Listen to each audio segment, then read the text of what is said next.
It is Sunday, December 11th, 2021, and we are here at Duck Utopia Lake and Nature Lovers Lake. The 9-acre lake here is Duck Utopia Lake. It's a puddle in between on the road. And over here is Nature Lovers Lake. And between these lakes, in this particular area, we have a collection of some of the purer sand that was once mined at these lakes. We can see it exposed right here. Otherwise, the topsoil in this area is indeed sand rich. And we are here today to show you the Oxydendrum, that's Sourwood plantings, that we engaged in today, 20 of them. We've elected the edge of this sandy area amongst some of the loblolly pine and other trees near this berm area, which is also covered with lots of undergrowth vines and shrubs. And we consider this to be one of our ideal locations, our most ideal locations for the sourwood plant, which requires good drainage.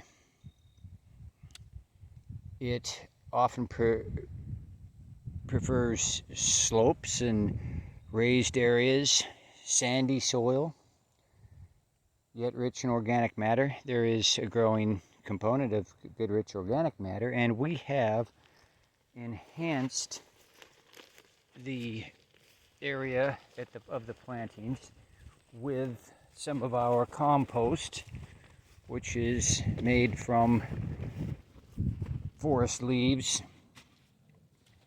and enhanced with goat poops and duck poops and such.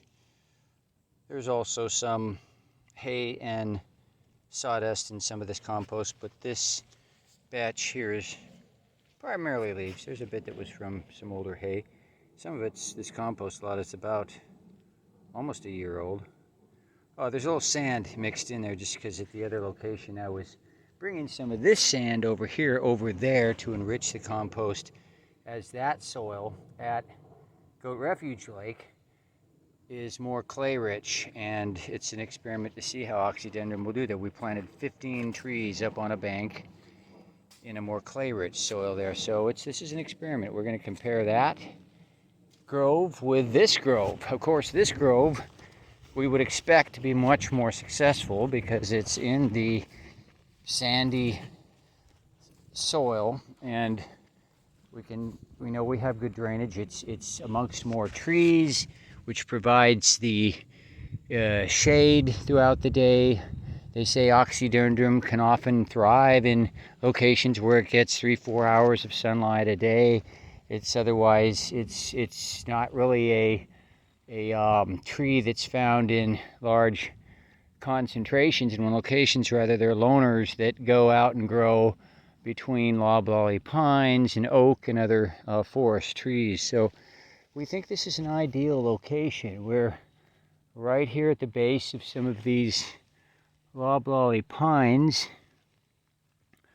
We have a lot of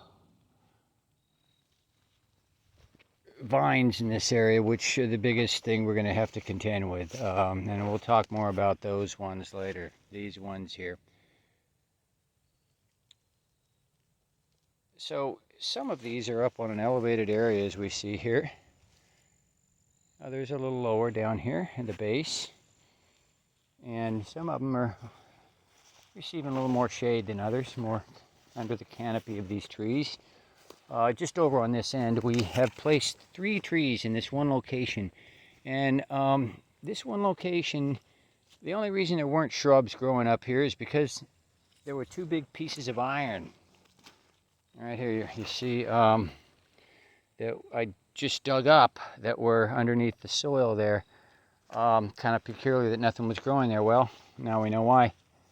This has actually been an area where there's been a lot of old metal and things trashed up, and there was definitely some target practice being done and such here. But this is an area where it's nice and elevated, very sandy. We've put compost in there. We planted 3 of the Oxydendrum starts here, and everything's been mulched with pine straw for the most part, but these ones here, we got lots of leaves also here.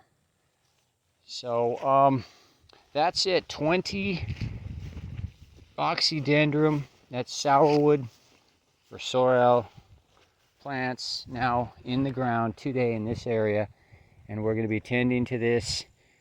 It's going to be watered.